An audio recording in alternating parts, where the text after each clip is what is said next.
It took off on a routine mission. It never came back. No distress call, no wreckage, no bodies, just silence. Governments searched for it. Military commanders filed reports. Families waited for answers. For 70 years, nothing. But then, deep beneath where no one had thought to look, something was found. And what it revealed was not what anyone was prepared for. Welcome to Warplane Mysteries, the channel where forgotten aircraft and untold stories finally get the investigation they deserve. If this is your first time here, think of this channel like that wise old friend who always knows the stories no one else is telling. The kind of stories that make you put down your tea and lean in closer. If you are someone who has lived long enough to know that history never tells you the full truth the first time, hit that subscribe button right now. 'Tis right there, just below this video. One click, that is all it takes. Consider it your way of saying, I want the real story. And before we go any further, drop a comment below and tell the channel where in the world you are watching from today. Whether it is London, Lahore, Lagos, or somewhere in between, this channel wants to know who is part of this community. Now, back to the story. It was a mission that should have taken a few hours. The year was 1944. The Second World War was grinding through its most brutal phase. Across Europe and the Pacific, thousands of aircraft were being dispatched daily, carrying men, carrying cargo, carrying orders that could not be spoken aloud. On a cold morning, somewhere on the operational edge of a wartime airbase, a bomber crew received their briefing. The details of that briefing, exactly what they were told, what they were not told, what they were asked to carry, would become the center of a mystery that would outlast the war itself by 7 decades. The aircraft was a B-24 Liberator, a heavy bomber that was the backbone of Allied long-range operations. It was not a glamorous machine. It was loud, uncomfortable, and notoriously difficult to fly. But it could carry a heavy load over a long distance. And on that particular morning, that was precisely what the mission required. The crew consisted of trained men, experienced men. Men who had flown dangerous routes before and returned safely. They checked their instruments, reviewed their coordinates, and climbed aboard. Ground personnel watched the aircraft taxi down the runway. They watched it lift into the sky. And then, they watched it disappear into the clouds. That was the last time anyone on the ground saw it. Within hours, the aircraft missed its scheduled check-in. Radio operators attempted contact once, twice, and then repeatedly. Nothing came back, no static. No broken transmission, no emergency signal. Just complete and total silence on the other end of the frequency. Command was notified. A preliminary search was launched along the expected flight path. Other aircraft were redirected to scan the terrain below. Ships in the relevant coastal waters were alerted to watch for wreckage or survivors. They found nothing. What made this disappearance unusual?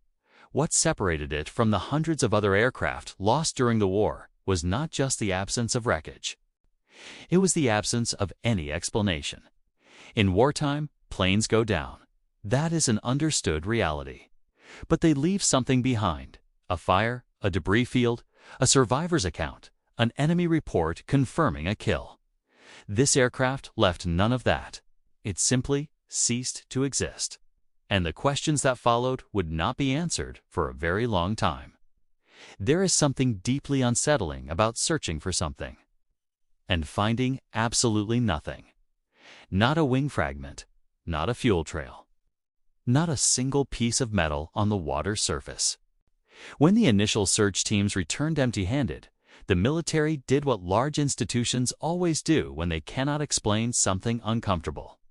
They wrote a report, they filed it, and they moved on. But the families of those crew members did not move on. They could not. Because there is a particular kind of grief that comes without a body, without a grave, without a final confirmed answer. It is the kind of grief that never fully closes, simply waits, sitting quietly in the back of a person's mind, asking the same question year after year. Where did they go? The official search lasted 11 days. 11 days to find a heavy bomber and 10 human beings. Then it was suspended.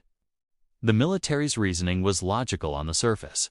The war was active, resources were stretched, and statistically, after 11 days without a signal, without survivors, without wreckage, the probability of finding anything meaningful was considered too low to justify continued operations.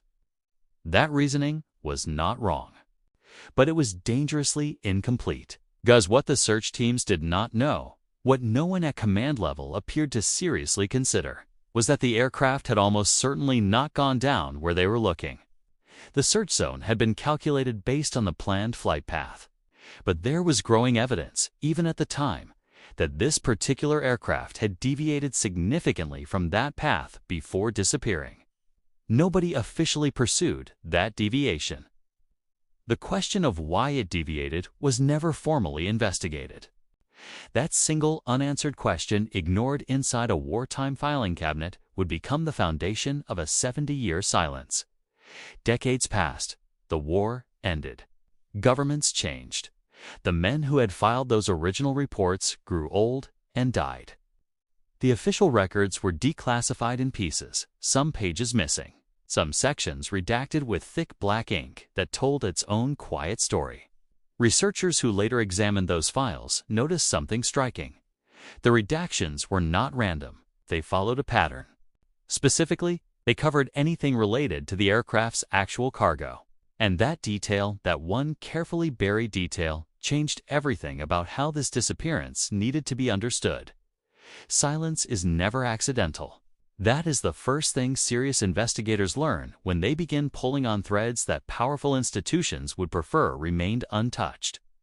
Silence, the organized, sustained, decade-spanning kind, requires maintenance.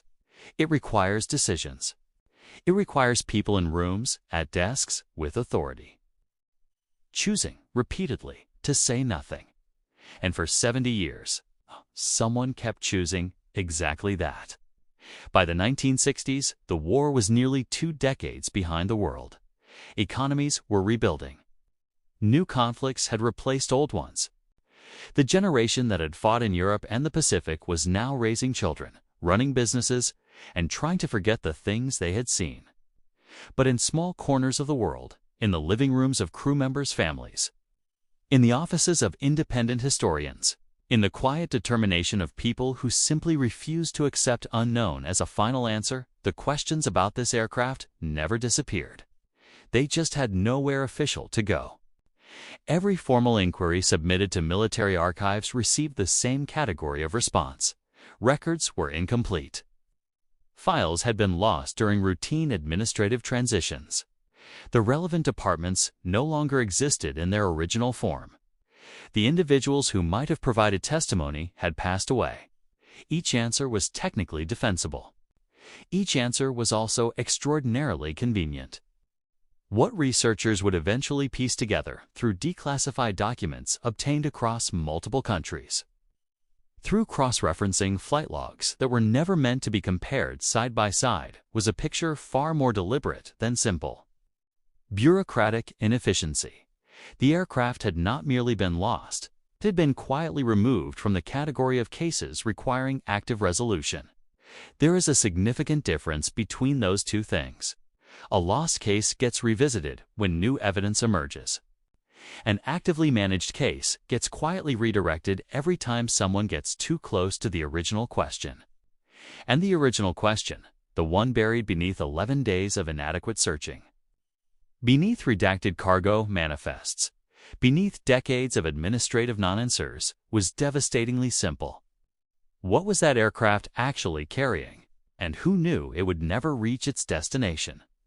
Because by the time serious modern investigators began assembling the full picture, a pattern emerged that no reasonable person could dismiss as coincidence. It's Farley to leave Celebidi to move. The plane had not simply disappeared. It had been allowed to disappear. And the people who allowed it had very specific reasons for doing so. The truth, it turns out, does not disappear. It simply waits, buried beneath decades of institutional silence, beneath redacted files and convenient administrative losses. beneath the carefully maintained assumption that some questions are simply too old to matter anymore. It waits for the moment someone refuses to stop looking.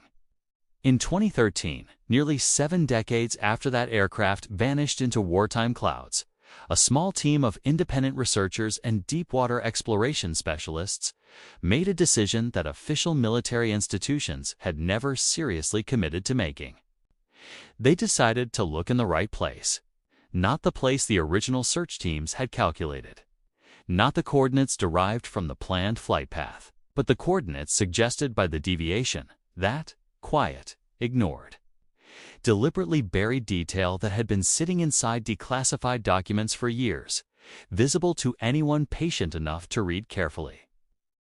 They deployed underwater scanning equipment across a stretch of ocean floor that had never been formally searched. Within 72 hours, May found it. The wreckage was remarkably intact. The detail alone was significant. Aircraft that go down in emergency situations, that break apart mid-air, that explode on impact, that crash under combat fire, do not typically produce clean wreckage fields. They produce scattered debris across wide areas. This wreckage was concentrated, structured. It told the story of an aircraft that had descended in a controlled manner before it met the ocean floor. That was not the story the official record described. The official record described catastrophic mechanical failure at altitude. The physical evidence described something entirely different. It described an aircraft that someone had guided down deliberately. What the recovery team found inside the wreckage, or more precisely, what they found was missing from inside the wreckage, confirmed what the redacted cargo manifests had been hiding for 70 years. The aircraft had been carrying something of extraordinary strategic and financial value, something that never appeared in any post-war inventory, something that multiple governments had every institutional reason to ensure was never publicly accounted for. The crew had not died in a tragic accident. They had been sent on a mission that was never designed to have survivors. And here lies the lesson that history keeps delivering. To every business leader, every entrepreneur, every decision-maker who believes that institutions, military, governmental, or corporate, operate on the principles they publicly declare, they do not. They operate on the principles they never write down. The aircraft disappeared because powerful people needed it to disappear. The search failed because powerful people needed it to fail. The silence lasted 70 years because powerful people had the authority, the access, and the institutional machinery to maintain it. In business, as in war. The most dangerous missions are the ones where someone above you already knows the outcome. The most expensive decisions are the ones made inside systems that have already decided what the answer will be. And the most valuable skill any serious operator can develop is learning to read the silence. This has been Warplane Mysteries. If this story made you think differently about the systems around you, share it with someone who needs to hear it. And if you have not yet subscribed, that button is still waiting, just like the truth always does.